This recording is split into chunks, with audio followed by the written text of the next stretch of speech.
एक nautical mile convention of the law of sea, या इसे शॉर्टकट में लॉ ऑफ सी कहा जाता है। इस नियम के हिसाब से कि जो समुद्र है उसे हम लोगों ने टोटल 5 कैटेगरी में बांट दिया है।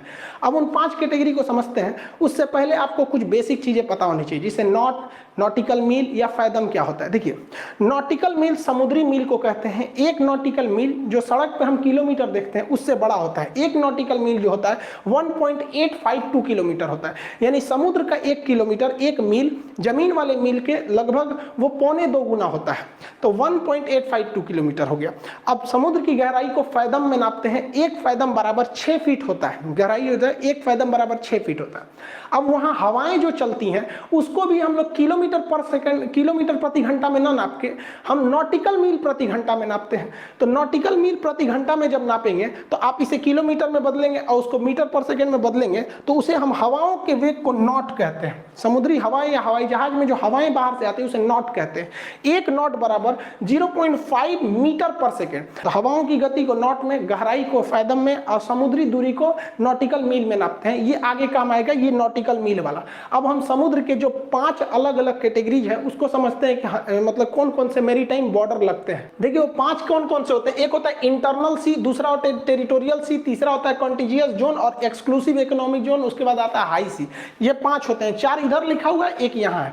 देखिए समुद्र जो होता है किसी भी देश का जो तट होता है, जो कोस्ट लाइन होता है, वो टेढ़ा मेढ़ा होता है, तो वहां से जब डिस्टेंस नापिएगा ना तो गड़बड़ हो जाता है। इसलिए एक इमेजिनरी लाइन ड्रॉ कर दी जाती है, काल्पनिक लाइन नक्शे पर ड्रॉ किया जाता है, जिसे हम लोग कहते हैं बेस लाइन, आधार रेखा, जिसमें हम यहाँ रेड कलर से खींचे हैं, ये आधार रेखा है। याद रखिएगा इस आधार रेखा का काम केवल ये है कि जो टेढ़ा मेढ़ा तट है उसे एक सीधी रेखा प्रदान करें। सीधी रेखा का मतलब ये नहीं कि इस तरह से सीधी रेखा, वो एक कंटिन्यूअस लाइन प्रदान कर सके, वो जिग जैग ना हो सके, इसलिए इसे हम कहते हैं बेस लाइन। और बेस लाइन के पीछे जो पानी होता है, जैसे ये सब जो पानी है, इसी को कहते हैं इंटरनल सी, बेस लाइन के पीछे वाला। अब समुद्र में कोई भी डिस्टेंस आपको नापना होगा ना तो आप बेस लाइन से ही नापेंगे, ना कि समुद्र के तट से नापेंगे। याद रखिएगा, ये क्वेश्चन पूछता हुआ कई बार। अब जैसे मान के चलिए यहाँ से कोई है, यहाँ पे कोई शिप खड़ा है, अब इसे भारत की दूरी दिखानी है तो कहां से नापेगा? यहाँ पे भी भारत हो जाएगा, यहाँ भी हो जाएगा, यहाँ भी हो जाएगा। तो इसका जो सबसे करीबी बेस लाइन है वो इसे नापना पड़ेगा कि हम यहाँ से इतनी दूरी पर है। क्योंकि अगर पर्टिकुलर शहर बोलता है कोलकाता, तो हम यहाँ कोलकाता देख लेंगे। चेन्नई कहेगा तो चेन्नई, विशाखापट्टनम। लेकिन सोचो सीधे कहता है कि हम इंडिया से कितना दूर है, तो भैया तुम देखो तुम्हारे पास का जो सबसे करीब में बेस लाइन कौन सा पड़ रहा है, उस हिसाब से अब जो भी दूरी नापना है वो बेस लाइन से नापेंगे और नॉटिकल मील में ही उसे नापा जाता है। इंटरनल सी जो हो गया, आंतरिक सागर, उसे छोड़ देते हैं, एक तो हो गया। अब देखते हैं टेरिटोरियल सी। टेरिटोरियल सी को हम समुद्री सीमा कहते हैं। ये आधार रेखा से पहला 12 नॉटिकल मील की दूरी होती है। 12 नॉटिकल, किलोमीटर नहीं, पहला 12 नॉटिकल, जिसे हम ब्लू लाइन से खींचे हैं, यानी ये वाला एरिया जो है इसे हम लोग कहते हैं हम लोग टेरिटोरियल सी। ये पूरा यहाँ तक हो जाएगा। ये सबसे ज्यादा अधिक, इस पर कंप्लीट अधिकार होता है जिस देश के पास की ये रेखा। ये नियम सारे देशों पर लागू होता है। अभी श्रीलंका वाले पे अलग से बताएंगे कि श्रीलंका पे कैसे, जब 2 देश करीब आ जाते हैं तो उस पे कैसे लगता है। तो ये क्या है, अगर कोई इस एरिया में बिना इस देश के परमिशन, जैसे यहाँ इंडिया है तो इंडिया, अमेरिका रहता तो अमेरिका, परमिशन अगर हवाई जहाज हो या समुद्र का जहाज हो घुस गया तो बिना परमिशन मार के गिरा देगा उसको, मिसाइल उसाइल तोप ताप से यहाँ पे उड़ा देगा। यहाँ पे परमिशन लेके घुसना पड़ता है, समझ गया? तो इसमें कंप्लीट डोमिनेंस होता है। लेकिन उसके आगे का जो 12 नॉटिकल है, तो यहाँ से तो 24 नॉट हो जाएगा। तो जो पहला 12 नॉटिकल है उसे टेरिटोरियल सी कहते हैं। जो दूसरा 12 नॉटिकल होता है उसे संलग्न क्षेत्र, संलग्न क्षेत्र को कहते हैं कॉन्टिजियस जोन। यानी यहां से अगर देखेंगे तो 12 नॉट, लेकिन शुरू से देखेंगे, हमें तो दूरी आधार रेखा से नापनी है, तो आधार रेखा से यह दूरी हो जाती है 24 नॉट की। 2 नंबर पे हम यहाँ लिखे हैं 24 नॉट। तो ये वाला जो डिस्टेंस है, ये वाला भी इसी देश का अधिकार होता है। लेकिन यहाँ कुछ रिस्ट्रिक्शन है। क्या है कि अगर इसमें कोई बिना परमिशन एंट्री करता है तो आप उसे हमला नहीं कीजिएगा, पहले उसको समझिएगा, कहिएगा सुन यहाँ तुम आ गया ना तो तुम हमको सीमा शुल्क दो, मतलब कस्टम ड्यूटी दो। यहाँ पे तो तुमको सीमा शुल्क देना पड़ेगा। सीमा शुल्क यहीं से लग जाता है। और हवाई जहाज भी अगर यहाँ से उड़ के गया ना, इस एरिया से भी अगर हवाई जहाज उड़ के ऐसे चला गया तो इसको भारत को टैक्स देना पड़ेगा, सीमा शुल्क, कि तू हमारे एरिया में आके हवा प्रदूषण छोड़ के गया था। तो सीमा शुल्क जो लगना है वो कंटिन्यूअस जोन से ही चालू हो जाती है, चाहे वो हवाई सीमा शुल्क हो या समुद्री सीमा शुल्क। लेकिन अगर इसमें घुस गया बिना परमिशन तो ठोका जाएगा। हाँ, परमिशन लेके आओ, कोई दिक्कत नहीं होता है। इस एरिया एरिया तक की साफ सफाई की जिम्मेदारी इसी देश की रहती है। अब इसके बाद आधार रेखा से 200 नॉटिकल मील, यानी अगला 200 नॉटिकल मील, ये काफी लंबी दूरी हो जाती है, अगला 200 नॉटिकल मील, किलोमीटर नहीं 200 नॉटिकल मील जो होता है उसे हम लोग EEZ एक्सक्लूसिव इकोनॉमिक जोन, अनन्य आर्थिक क्षेत्र कहते हैं। इस एरिया में इस देश का कोई अधिकार नहीं है कि आप टैक्स ले सकते हैं, ना वो हवाई जहाज पे सीमा शुल्क लेंगे, ना ही आप समुद्री जहाज पर सीमा शुल्क लेंगे। यहाँ पे किसी को आने जाने से नहीं रोक सकते हैं, यहाँ पे घूमने से नहीं रोक सकते हैं, किसी की देश के नौसेना की जहाज को भी नहीं रोक सकते हैं, और ना ही उस पर टैक्स ले सकते हैं। हाँ, यहाँ क्या कर सकते हैं, यहाँ मछली पकड़ने का अधिकार इसी का होगा, क्योंकि देखिए ये इकोनॉमिक जोन है, यानी पैसा से रिलेटेड कुछ भी होगा तो इसी देश का है। यहाँ मछली पकड़ने का अधिकार इसी देश का, तेल निकालने की जिम्मेदारी यहीं पे हो जाएगी। इस एरिया में अगर पेट्रोलियम मिला तो इसी का होगा, अगर कोई नया द्वीप आइलैंड मिल गया तो इसी का होगा, भले कोई भी खोजे मिलेगा तो इसी का हो जाता है। समझ में आ गया कि नहीं आ गया?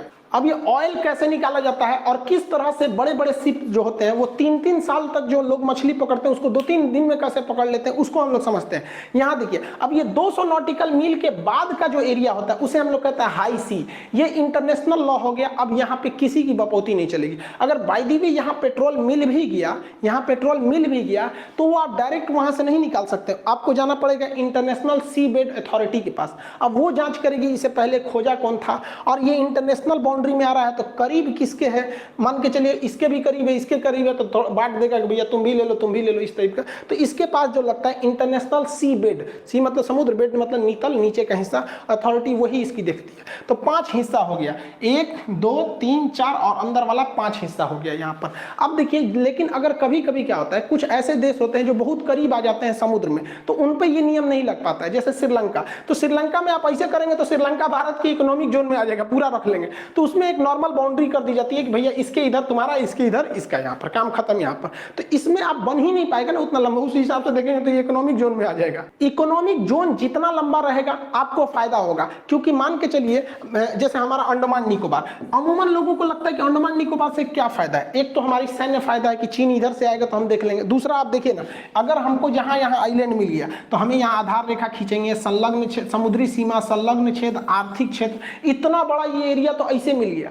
तो जब आइलैंड मिल जाते हैं तो उसका economic zone, exclusive economic zone बड़ा हो जाता है। फ्यूचर में उसके नीचे कोयला मिल सकता है, पेट्रोलियम, गैस, मछली, कुछ भी मिल सकते हैं, उससे काफी फायदा हो सकता है यहाँ पर। इसलिए भारत का अंडमान निकोबार और लक्षद्वीप मिलकर हमारे इकोनॉमिक जोन को इतना बढ़ा देते हैं। जैसे देखिए ये एरिया इतना ज्यादा क्यों निकला हुआ है, क्योंकि यहाँ लक्षद्वीप है। अब हमारा इकोनॉमिक जोन यहाँ देखिए श्रीलंका आ गया था इसलिए कम हो गया है। अब यहाँ पर है, यहाँ कट क्यों गया, क्योंकि ये वाला एरिया बांग्लादेश का और ये वाला एरिया म्यांमार का। अब ये एरिया, इतना बड़ा एरिया हम लोग को क्यों मिला हुआ है, क्योंकि हमारे पास अंडमान निकोबार है। अब इसमें मछली पकड़ने, पेट्रोलियम, फ्यूचर में यहाँ पता चलता है कि बहुत ज्यादा मात्रा में पेट्रोलियम और कोयला का निक्षेप है नीचे में। इस इकोनॉमिक जोन में अगर कोई आपराधिक घटना कर देता है तो वो यही देश इसको देखता रहता है कि भैया तुम हमारे एरिया में घुस के कैसे मार दिए। ऐसा एक बार हो गया था 2012 में, उस समय मनमोहन सिंह प्रधानमंत्री थे।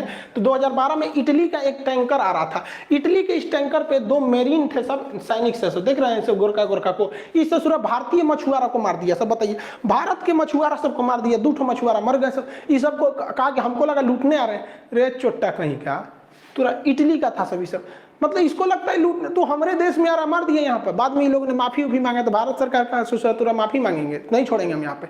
लेकिन देखिए मेरी टाइम में समुद्र में क्या होता है कि क्लियर नहीं पता चल पाता है कौन किसका है। तो भारत सरकार ने इस पर मुकदमा भी चलाया। एक बार इटली भी भाग गया था सब वापस। थोड़ा कौन चीज लगता है यहाँ पे, इटली भाग जाएगा तो छोड़ देगा आदमी। इस इकोनॉमिक जोन को लेकर भारत का बांग्लादेश के साथ एक डिस्प्यूट भी हो गया था। पहले बांग्लादेश का इतना ही इकोनॉमिक जोन था, लेकिन बांग्लादेश कह रहा है कि नहीं भैया मेरा इतना नहीं हुआ, मेरा इससे भी ज्यादा हुआ।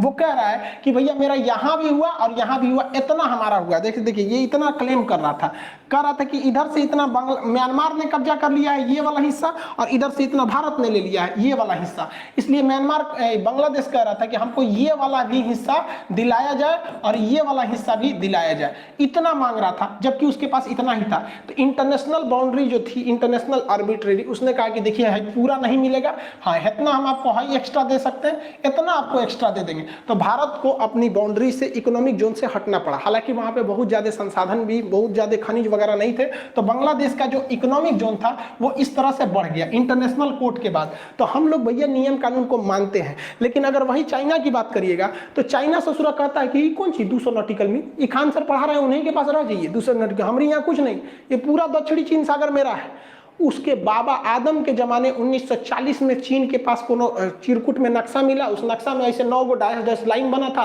1 2 3 4 5 6 7 8 9, इसको कहता है ये 9 डाइस लाइन है। ये समुंदर नहीं है, ये चीन है। ऐसा ऐसा ससुरा पृथ्वी पे पैदा हुआ है सुनना, मतलब उसका कहना है कि समुंदर पे ना नियम लगता है, ये साधारण समुंदर नहीं है, ये चीन है ससुरा, छोटा चीन है। कहता है कि ये पूरा मेरा है, इसके बाद मेरा लगेगा 12 नॉटिकल मील, फिर 24 नॉटिकल मील, 200 नॉटिकल मील। अरे चोटा कहीं का, ये मन में नहीं करता यहाँ पर। और इसके बीच में आइलैंड है सब, पैरासेल आइलैंड है, स्प्रिटले आइलैंड है सब यहाँ पर। अभी चाइना की नज़र इस पर इसलिए है क्योंकि दक्षिणी चीन सागर दुनिया का सबसे बड़ा समुद्र है।